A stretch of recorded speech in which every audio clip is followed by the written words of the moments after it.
Hi, this is Tom. Welcome to my channel. And I'm going to show a big, beautiful app.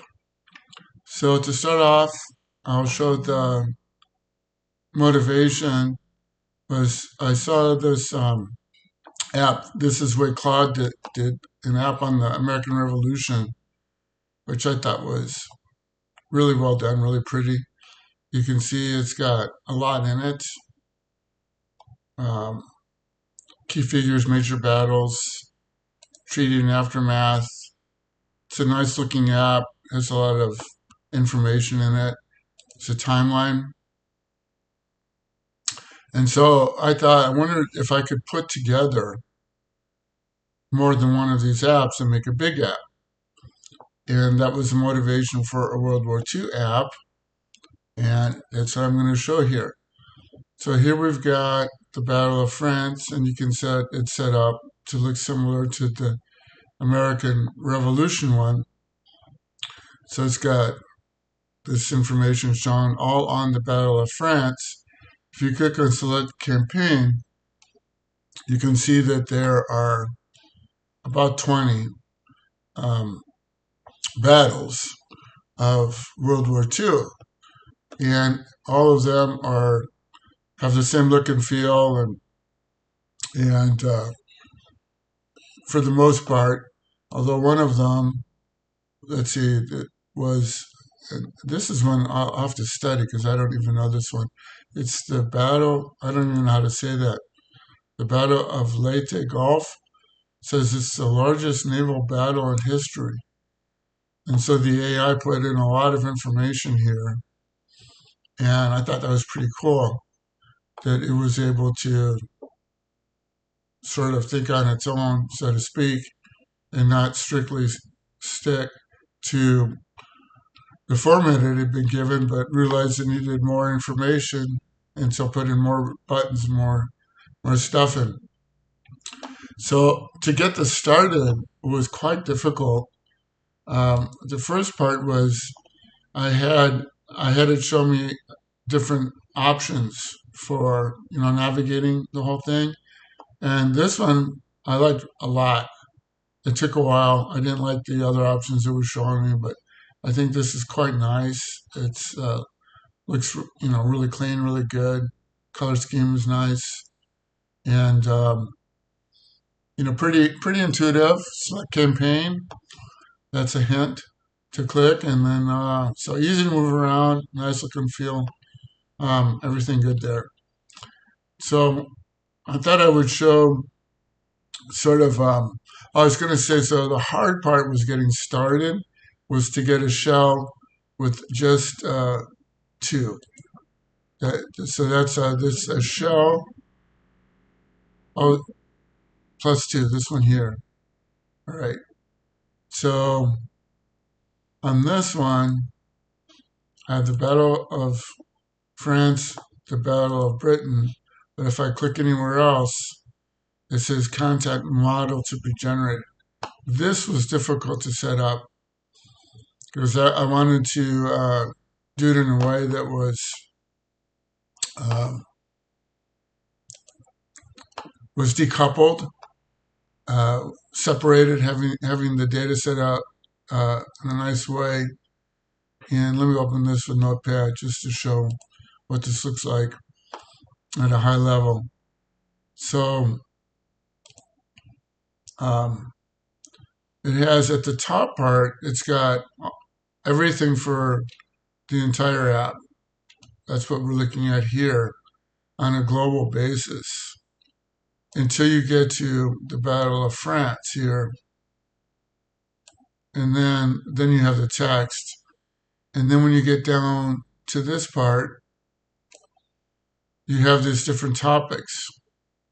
And so in order to build the app, all I did was I added a new topic and replaced this section and then went one by one down until I had the whole thing filled out. And that went very quickly. So I was really, really happy. It was very frustrating at the beginning. It took a long time to get to what I'm showing you there, to just have two. But once it was two, then it went really, really well. Actually, that's not quite right. I Gemini had some trouble until I got three. Um, Once I got three, it just went one right after the other. I tried with the ChatGPT model. I needed to use it to get the first part started, but then when it came out to like giving me the different topics, it wasn't very good at that. It had data limitations, whereas Gemini has an enormous context window and it could output more information, and I could just go one right after the other. So here's Market Garden, and you can see Tremendous do another one for Bulge, the Battle of the Bulge, and it did that. And so you're killing it, topic Barbarossa, and uh, these kind of comments actually help it. It seems like maybe silly, but if you look at its thinking, if you give it some sort of positive feedback, it'll say like, okay, I see the user is liking what I'm doing. I'm going to keep doing the same way. Whereas without that feedback, it might kind of go off and try something different. So it is kind of helpful to give it some feedback. And this was it. It just cranked them out one at a time, and everyone worked, which I was really happy about. By like I went from 2 to 19. Just how many there are total? 19. Um, One right after the other. Just a few minutes each one to generate, paste it in, and everyone worked. So that was very, very satisfactory. And what I'm going to do now is I'm going to deploy the app. So I will commit it and deploy it. So to do that, I need to find the right one. I think it must be this one. I guess I didn't rename the last one. It should have been Shell Plus 19. But oh, well, I know which one it is. I can look up here. So it's this is Shell Plus 2 I just showed you. So this is the last one that I didn't rename it Shell Plus 19. I think there's 9. Doesn't matter. Anyway, this is the last one. So I know this is the one that I want. Just a double click, check. I'll go to Burma, make sure I've got Burma. I've got Burma. That's the last one. I know I've got everything. So this is the one I want. Okay. And so now what I'll do is um, I'm going to open this up. I probably already have it open. I do have it open. That's right here. Okay. So I'm going to create a folder to where I have a certain setup that I need to follow to check in the app. So I'm going to navigate to there. I have all my apps under one folder called Mono for Self-Contained Apps. So this is actually a one-page app. It's only one file. So it's a single-page app that'll make it easy to deploy. And so I will create a folder, which I will call, I think I'll call it WW2 Complete. Maybe I'll just call it WW2. I'll just call it WW2. All right. And then I will save this last app, the complete one, the full one. I'm going to save it as index.html because to deploy it under the setup I'm using, the app always has that name. So I will navigate to WW2. I will call this index.html, and I will all files, save it as an HTML file. Okay, and now I will open up, I'll do Windows key and X. And that pulls up this menu. I'm going to click on Terminal. So this pulls up PowerShell. And then I'm going to navigate to the Mono repository.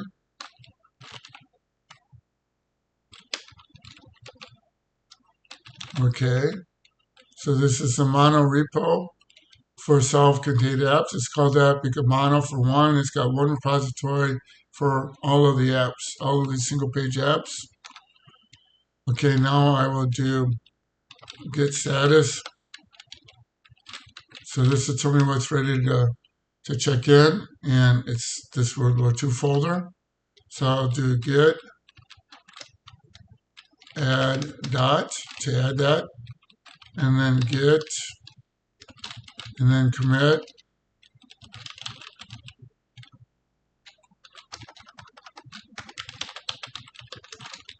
and I'll call it initial commit for my message.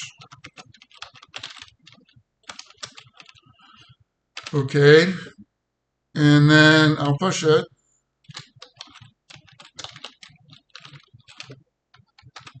And this will push it. So up until now, before the push, that was committing it to my local repository. Now push puts it on GitHub in the cloud. So I will navigate to GitHub. Here's GitHub. And click on self-contained apps. And then we should see WW2 on here. And right now. So it was just pushed right now. Okay. And click on that. And I can see I've got my file index.html. And this is such a short name, I don't have to get in my clipboard, which I usually do, but I'll just type it. I'm going to render now to deploy it. So render is easy to set up an account for. It's easy once you have it set up, easy to log in. There, I just logged in. I'm going to create a new static site. For the repository, I will use the self-contained HTML apps. And for the name, I will call it WW2. And that's also going to be the source folder. And here I'll echo no build required because it's just one file, and deploy the static site. And hopefully this runs without any hiccup. I've never tried deploying something this large, but nowadays computers can handle such large files. It's no problem. I mean, it is quite a large file, but it all in one file. But there it goes, no problem. It named it funny. That's unfortunate. Then we got the app here. It's ready to go. And unfortunately, I put in this AE29. So I wish I would have just called it WW2. It could be, that's a pretty common name. Maybe somebody else has used that. I don't know why I did that. Excuse me. I might have done it in the past. It doesn't matter. Anyway, this is the URL for the World War II app, WW2. And if you want to look at it, you can just navigate to there. And I'm going to grab it on my phone and see how it looks like on my phone. This was designed so that it would work well on a phone. I don't know how it'll handle this menu. I know that these cards all look nice on a phone. And you can see it kind of looks like a phone, right? The way that is.